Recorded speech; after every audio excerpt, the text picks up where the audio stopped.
Hello friends, welcome to rising Gyan channel. Friends, आज की इस वीडियो में हम बात करेंगे न्यू रिक्रूटमेंट के बारे में कि आरआरबी एएलपी न्यू भर्ती 2024 है, जो कि आपकी 5696 पोस्ट के लिए जारी की गई है। 10th पास, आईटीआई या डिप्लोमा होल्डर जो कैंडिडेट हैं वो इसे अप्लाई कर सकते हैं। तो फ्रेंड्स, किस तरह आप इसमें स्टेप बाय स्टेप प्रोसेस के द्वारा अप्लाई कर सकते हैं, इसी के बारे में आज की इस वीडियो में हम बात करने जा रहे हैं डिटेल में। तो फ्रेंड्स, यहाँ पे वीडियो स्टार्ट करने से पहले हमारी एक छोटी सी रिक्वेस्ट है कि अगर आपने अभी तक हमारे चैनल को सब्सक्राइब नहीं किया है तो प्लीज आप हमारे चैनल को सब्सक्राइब कीजिए, बेल आइकन दबाइए, वीडियो को लाइक कीजिए एंड शेयर कीजिए, जिससे आपको सभी अपडेट्स मिलती रहें। फ्रेंड्स, यहाँ फॉर्म भरने के लिए सबसे पहले हम इसकी जो ऑफिशियल पोर्टल है इस पे हम जाएंगे। आपको सबसे पहले जो आपके फॉर्म की लास्ट डेट है वो आपकी 19/2/2024 देखने को मिल जाएगी। आपकी जो हेल्पलाइन नंबर है वो भी आपको यहाँ देखने को मिल जाएंगे। अप्लाई फॉर्म भरने के लिए अप्लाई पे क्लिक करेंगे और अगर आपने पहले से अपना जो ऑलरेडी अगर अकाउंट बना रखा है तो आप नीचे इस पे आप क्लिक करेंगे। अगर आप पहली बार अकाउंट बना रहे हैं तो क्रिएट एन अकाउंट पे आपको क्लिक करना है। उसके बाद आपको यहाँ पे इंस्ट्रक्शन है वो आपको यहाँ रीड कर लेना है, जैसे कि डाउनलोड डिटेल्स CEN नंबर आपको यहाँ पे डाउनलोड आप कर सकते हैं। इसके बाद आपको यहाँ बता रखा है कि आप ओनली एक ही आरआरबी के लिए अप्लाई कर सकते हैं और एक ही बार आप फॉर्म यहाँ पे भर सकते हैं। इसके अलावा आपको यहाँ पे जो फीस है वो भी आपको यहाँ बता रखी है। इसके अलावा आपको यहाँ पे आपके जो डॉक्यूमेंट्स है रिक्वायर्ड वो भी उनके बारे में जानकारी दे के रखी है, जैसे कि SC ST से सर्टिफिकेट है वो आपकी जो साइज है वो आपको बता रखी है। सिग्नेचर आपकी रनिंग में होनी चाहिए, आपकी जो फोटोग्राफ है वो पासपोर्ट साइज और आपकी जो वाइट बैकग्राउंड में आपकी होनी चाहिए उसकी साइज भी आपको यहाँ पे बता रखी है। इसके अलावा जो आप फोटो यहाँ पे अपलोड करेंगे वो आपको 12 फोटोकॉपी आपके पास होनी चाहिए। तो ये सभी आपको इंपॉर्टेंट जो डिटेल्स है वो आपको बता रखी है। इसके अलावा जो भी आपको इंस्ट्रक्शन दिए हैं रीड करना है और इसको आपको आई एग्री करना है, प्रोसीड पे क्लिक कर देना है। इसके बाद आपको यहाँ पे पूछा है कि आपके यहाँ पे आरआरबी या आरआरसी में अगर आपको कभी एग्जाम देने से रोका है तो आप यस करेंगे। अगर आपकी कोई सर्जरी यहाँ पे हुई है तो आप यहाँ पे इस पे नीचे यस नो अपने अकॉर्डिंग कर देंगे। PH कैटेगरी में आते हैं तो आपको यस करना है, पर इस कंडीशन में आप यहाँ नॉट एलिजिबल हो जाएंगे। तो आपको यहाँ PH कैटेगरी में नो ही आपको यहाँ पे करना होगा, इस बात का आपको यहाँ ध्यान रखना है। इसके बाद आपको यहाँ पे अपनी जो पर्सनल इन्फॉर्मेशन है तो आपकी नेशनलिटी आपको सेलेक्ट कर लेनी है। इसके बाद आपका जो भी फुल नेम है कैंडिडेट का तो आप फुल नेम यहाँ पे अपना डाल देंगे। अपना फुल नेम डालने के बाद आपको रीटाइप फुल नेम आपका करना है। इसके बाद आपका यहाँ पे अगर आपका यहाँ पे नाम कभी चेंज हुआ है तो आपको यस नो अपने अकॉर्डिंग कर देना है। इसके बाद अगर आपका नाम चेंज हुआ है तो आपका जो यहाँ पे चेंज नेम है वो आपको पता नहीं हुआ है, नो कर देंगे। आप बर्थ में देखने को मिल जाएगा कि आपको 3 ईयर की छूट यहाँ दी हुई है। तो आपकी जो भी डेट ऑफ बर्थ है तो अपने ये नोटिफिकेशन को रीड करने के बाद आपको अपनी अकॉर्डिंग यहाँ पे आपकी जो डेट ऑफ बर्थ है वो आपको यहाँ डालनी होगी। री टाइप आपको डेट ऑफ बर्थ यहाँ करनी होगी। रीटाइप करने के बाद आपका जो भी यहाँ नीचे आपको यहाँ पे जेंडर दिया हुआ है आपको अपना जो जेंडर है सेलेक्ट कर लेना है। जेंडर आपको रीटाइप जेंडर करना होगा। आपका फादर नेम है, फादर नेम आप यहाँ पे डाल देंगे। तो आपका फुल फादर नेम डालने के बाद आपको रीटाइप फुल फादर नेम करना होगा। उसके बाद आपका जो भी मदर नेम है मदर नेम आप डालेंगे, रीटाइप आपको अपना मदर नेम कर देना है। उसके बाद आपका यहाँ पे जो भी आपके पास आधार कार्ड है तो आप आधार कार्ड नंबर यहाँ डालेंगे और आधार कार्ड नंबर डालने के बाद वेरीफाई योर आधार कार्ड आप यहाँ पे कर देंगे। अगर आपके पास आधार कार्ड या नहीं है तो आप यहाँ पे नो पे क्लिक करेंगे और उसके बाद आपको यहाँ पे जो भी आपके ID प्रूफ है जो आपके पास है वो आप सेलेक्ट यहाँ पे कर लेंगे। तो अपना जो भी ID प्रूफ आपको पास है तो वो आप यहाँ पे अपने अकॉर्डिंग सेलेक्ट कर सकते हैं। तो आपको जो भी आप ID प्रूफ यहाँ सेलेक्ट कर रहे हैं उसको आप चूज कर लेंगे। उसके बाद आपके जो डॉक्यूमेंट नंबर है वो आप डालेंगे, इशू अथॉरिटी डालेंगे और आपका जो प्लेस ऑफ इशू है कि आपका कहाँ से इशू हुआ था वो आप डिटेल डाल देंगे। तो आप PAN card, voter ID, passport, driving licence जो भी आप यहाँ पे डालना चाहते हैं तो वो डिटेल आप इसकी यहाँ पे डाल देंगे। जैसे कि आप ड्राइविंग लाइसेंस डालना चाहते हैं तो जो भी आप यहाँ पे अपना यहाँ पे जो ID प्रूफ है वो डालना चाहते हैं वो डाल देंगे। अगर आप आधार कार्ड ही है तो आप आधार कार्ड डालेंगे और वेरीफाई और आधार कार्ड कर देंगे। उसके बाद आपके यहाँ पे जो डिटेल है वो आप यहाँ पे डिटेल एक बार चेक आप कर लेंगे। डिटेल चेक करने के बाद आप यहाँ पे जो आधार कार्ड डिटेल है सेम एज आपकी मैट्रिकुलेशन सर्टिफिकेट है उसमें आपकी सेम है तो आप यहाँ पे क्लिक करेंगे। क्लिक करने के बाद आपको यहाँ पे डिक्लेयर आपको कर देना है और डिक्लेयर करने के बाद आपको वेरीफाई यहाँ पे कर देना होगा। वेरीफाई करने के बाद आपको यहाँ पे जो आपकी ईमेल आईडी है और आपका मोबाइल नंबर है वो आपको डालना होगा, और इसको डालने के बाद आपके यहाँ पे ओटीपी पे जो आपको नंबर आएंगे आपकी ईमेल पे और आपका जो मोबाइल नंबर है उस पे जो वो ओटीपी नंबर आपको यहाँ पे डाल देने हैं। जैसे कि ईमेल पे जो ओटीपी आए हैं वो आप यहाँ पे डालेंगे, और ओटीपी डालने के बाद आपके मोबाइल पर जो ओटीपी आया है वो ओटीपी आपको यहाँ पे डाल देना है। इसके बाद आपको यहाँ पे जो पासवर्ड है वो आपको बनाना होगा, तो अपर केस, लोअर केस और स्पेशल कैरेक्टर्स में आपको यहाँ पे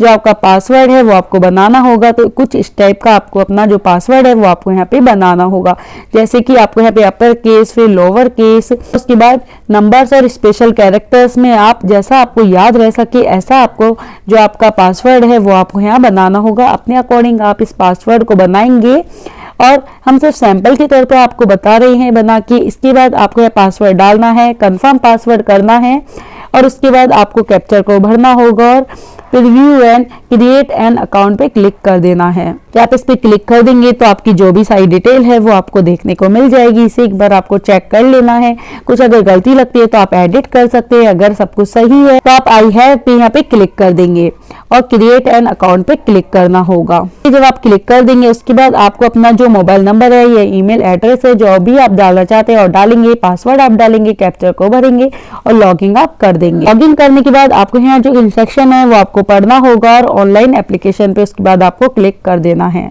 जब आप यहाँ पे क्लिक कर देंगे उसके बाद आपको अपना जो यहाँ पोस्ट है वो आपकी यहाँ पे देके रखी है, तो आप अपनी जो भी पोस्ट है आपकी कैटेगरी वाइज है वो आप एक बार चेक आप कर लेंगे। उसी के बाद आप आरआरबी है वो आप यहाँ पे इसे आप सेलेक्ट कर पाएंगे। आपको सबसे पहले जो आपके आरआरबी है उसके लिए अप्लाई आप कर रहे हैं तो वो आपको सेलेक्ट यहाँ पे कर लेना है। जब आप इसे सेलेक्ट अपने अकॉर्डिंग कर लेंगे इसके बाद आपको अपनी जो भी पोस्ट है वो सेलेक्ट करनी है और आई एग्री पे आप यहाँ क्लिक कर देंगे और नेक्स्ट आपको क्लिक करना होगा। नेक्स्ट क्लिक करने के बाद आपका यहाँ पे मेडिकल स्टेटस है वो आपको सेलेक्ट कर लेना है। आपका जो भी यहाँ पे रिलीजन है रिलीजन आप सेलेक्ट कर लेंगे और आपकी जो एग्जाम चूज लैंग्वेज है वो आपको यहाँ सेलेक्ट कर लेनी है। तो आप अपने अकॉर्डिंग जो भी आप एग्जाम जिस लैंग्वेज में देना चाहते हैं वो आप चूज कर लेंगे। उसके बाद आपका यहाँ पे कोई बॉडी पे मार्क्स है तो आप उस मार्क्स की यहाँ पे एंट्री करेंगे। अगर आपकी बॉडी पे कोई मार्क नहीं है तो आप दोनों ही ऑप्शन में 9 मार्क की आप एंट्री यहाँ पे करनी होगी। तो आप 9 मार्क्स अगर आपकी बॉडी पे नहीं है दोनों पे ही आप 9 मार्क्स यहाँ पे कर देंगे। उसके बाद आप यहाँ पे आपकी जो यहाँ पे कम्युनिटी है वो आप यहाँ पे सेलेक्ट कर लेंगे कि आप किस कम्युनिटी में आते हैं। जैसे कि आप एससी में अगर आते हैं तो आपके सर्टिफिकेट नंबर आप डालेंगे, इश्यू अथॉरिटी आप डालेंगे, डेट ऑफ इशू आप डालेंगे। अगर आप यहाँ पे रेलवे में एग्जाम देने के लिए अगर आप यहाँ पे पास आप चाहते हैं यस आप करेंगे और आपका नियरेस्ट रेलवे स्टेशन है उसकी आप एंट्री करेंगे और आपका जो सर्टिफिकेट है उसे आप डाउनलोड यहाँ पे कर देंगे। खास सर्टिफिकेट डाउनलोड करने के बाद आपको यहाँ पे आपका जो डॉक्यूमेंट डाउनलोड आपका फॉर्म है उसके लिए आपको यहाँ ऑप्शन आपको आपका सर्टिफिकेट है वो आपको देखने को यहाँ पे मिल जाएगा। तो इसे आपको फिल करने के बाद आप इसे डाउनलोड कर सकते हैं और इसे आप अपलोड यहाँ पे कर सकते हैं। तो आपका जो एससी का है या आप एसटी के हैं या आपका यहाँ पे अनरिजर्व का जिसका आपका ईडब्ल्यूएस का जिसका भी आपका सर्टिफिकेट अगर आपका लगता है तो इसे आप इस तरह यहाँ डाउनलोड कर सकते हैं। इसके ऑफिशियल पोर्टल पे जाके ओबीसी में आप आते हैं तो आपको ओबीसी का यहाँ पे जो आपका सर्टिफिकेट है फॉर्म वो आपको यहाँ पे देखने को मिल जाएगा। इसको आप फिल कर सकते हैं और डाउनलोड आप इसे कर सकते हैं। तो इसके बाद आपके यहाँ पे जो आप इसे डाउनलोड कर देंगे आप जिस भी कैटेगरी में आते हैं उसके अकॉर्डिंग आपको ये डाउनलोड यहाँ पे सेलेक्ट करने के बाद आप कर देंगे। जैसे कि आप यहाँ ईडब्ल्यूएस में आते हैं तो आपका सर्टिफिकेट नंबर, इश्यू अथॉरिटी और आपका यहाँ पे जो भी डिटेल है आप भर देंगे। उसके बाद आपका जो प्रेजेंट एड्रेस है तो आपका स्टेट आप सेलेक्ट करेंगे, आपकी डिस्ट्रिक्ट आप सेलेक्ट करेंगे, अपना जो भी फुल एड्रेस है वो आप यहाँ डाल देंगे।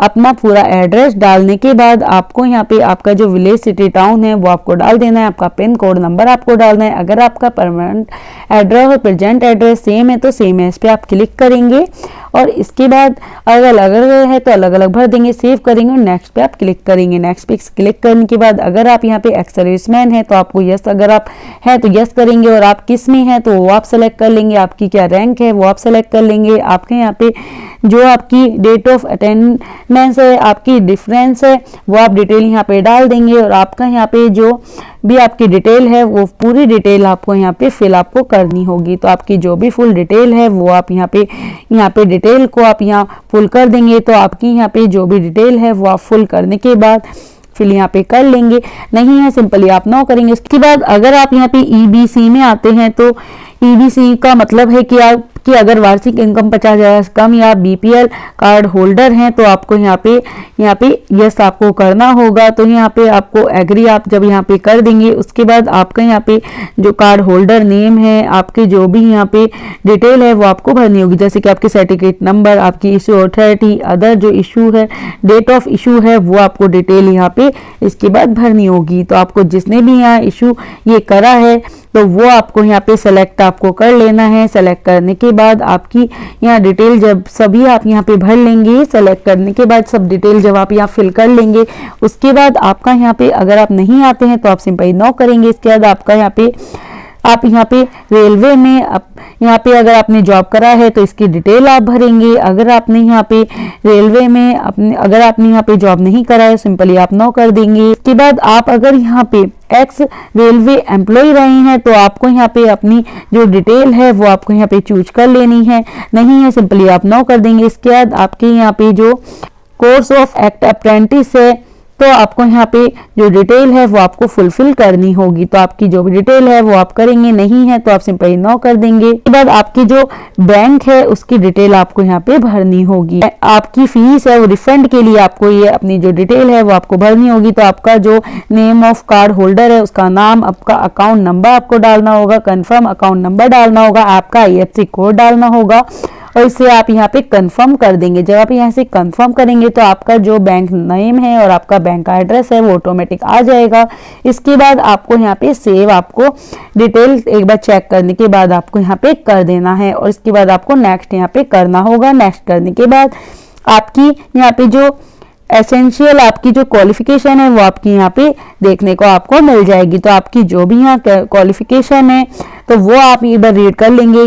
तो आपने जो भी क्वालिफिकेशन यहाँ पे कर रखी है वो आपको चूज यहाँ पे कर लेनी है। तो आपकी यहाँ पे स्टेट आपको चूज कर लेना है, आपकी जो यहाँ पे डिस्ट्रिक्ट है, आपका बोर्ड है वो आप चूज कर लेंगे और आपकी जो पासिंग ईयर है वो आप यहाँ पे चूज आपको कर लेना है। उसके बाद आपका यहाँ पे जो रोल नंबर है, रोल नंबर आपको यहाँ पे डाल देना है। आपकी मैट्रिकुलेशन आपने कर रखी है, उसके बाद आपने यहाँ पे NEC आपने यहाँ पे कर रखा है। तो आपका ट्रेड, आपका स्टेट, आपका डिस्ट्रिक्ट, आपका यहाँ पे इंस्टीट्यूट का नेम, आपकी पासिंग डेट है, आपका सर्टिफिकेट इशू है, सर्टिफिकेट जो टाइप है वो आपको यहाँ पे करना है। अगर आपने ITI कर रखी है तो आपके ITI की आप यहाँ डिटेल, ट्रेड, आपका स्टेट, आपका डिस्ट्रिक्ट, आपका जो इशू अथॉरिटी है, आपका जो इंस्टीट्यूट का नेम है, डेट ऑफ आपके यहाँ पे पासिंग है, सर्टिफिकेट इशू है, सर्टिफिकेट जो टाइप है वो आपको चूज कर लेना है। अगर आपने 3 ईयर डिप्लोमा कर रखा है तो आपके यहाँ पे जो भी आपकी यहाँ पे डिटेल है वो आपको सभी डिटेल यहाँ पे आपको भरनी होगी। तो आपका डिसिप्लिन, आपका स्टेट, आपके यहाँ पे जो भी यहाँ पे आपकी डिस्ट्रिक्ट है, आपका इंस्टीट्यूट का नेम, यूनिवर्सिटी का नाम और पासिंग ईयर है वो आपको भरनी होगी। तो इस तरह आपकी जो डिग्री है, डिग्री भी आपको इसी तरह यहाँ पे भरनी होगी और उसके बाद नेक्स्ट आपको कर देना है। तो अपने अकॉर्डिंग आपको क्वालिफिकेशन भरने के बाद आपको यहाँ पे अपनी जो फोटो है, किस टाइप की आपकी फोटो आपको अपलोड करनी है वो आपको बता के रखी है। तो आपको अपनी जो फोटो है उसकी साइज आपको बता के रखी है। तो आपको वाइट बैकग्राउंड में अपनी जो फोटो है वो आपको अपलोड करनी है और रनिंग में आपके जो सिग्नेचर है वो आपको अपलोड करने होंगे, जिनकी साइज भी आपको यहाँ पे बता के रखी है। तो ब्लैक पेन से आपको ये रनिंग आपको सिग्नेचर यहाँ करने होंगे। कैपिटल में आपको ये सिग्नेचर नहीं करने, जैसे कि आपको यहाँ देखने को मिल रहा है कि यहाँ पे कोई भी कैपिटल वर्ड नहीं है। ब्राउजर पे जाना है, फाइल सेलेक्ट करनी है, अपलोड एंड सेव आप इसके बाद कर देंगे। इसके बाद आपका यहाँ पे जो ट्रेड फॉर पार्ट B है CBT 2 के लिए तो वो आप सेलेक्ट यहाँ पे कर लेंगे। इसके बाद आपका RRB जो ट्रेड है वो आप यहाँ पे RRB आपका चेंज करना चाहते हैं तो आप यहाँ पे चेंज कर सकते हैं, नहीं करना चाहते आप यहाँ डिक्लेयर आप कर देंगे। उसके बाद आपको डिक्लेरेशन कर देना है और आप ये फॉर्म कहाँ से भर रहे हैं वो आपको यहाँ फॉर्म की डिटेल आपको यहाँ भरनी होगी कि आप फॉर्म किस जगह से भर रहे हैं। प्रीव्यू और प्रोसीड पे आप यहाँ क्लिक कर देंगे, आपको अपना जो प्रीव्यू है वो देखने को आपको मिल जाएगा। तो आपको अपना एक बार प्रीव्यू है वो चेक कर लेंगे, कोई गलती लगती है एडिट कर सकते हैं, नहीं तो आप यहाँ पे आई हैव डिक्लेयर पे आप क्लिक कर देंगे और डिक्लेयर पे क्लिक आप जब कर देंगे इसके बाद सबमिट आपको करना होगा। सबमिट करने के बाद आपके सामने आपका जो पोर्टल है आपका फीस का वो आपका यहाँ पे आप किससे आप अपनी फीस जमा करवाना चाहते हैं, credit card, debit card, UPI, net banking, तो जिससे भी आप यहाँ पे अपना पेमेंट आप जमा करवा देंगे उस तरह आपका जो फॉर्म है वो आपका कंप्लीट हो जाता है। फ्रेंड्स, अधिक जानकारी के लिए आप इसके ऑफिशियल वेबसाइट पे जाके जो सर्च कीजिए। Thank you so much.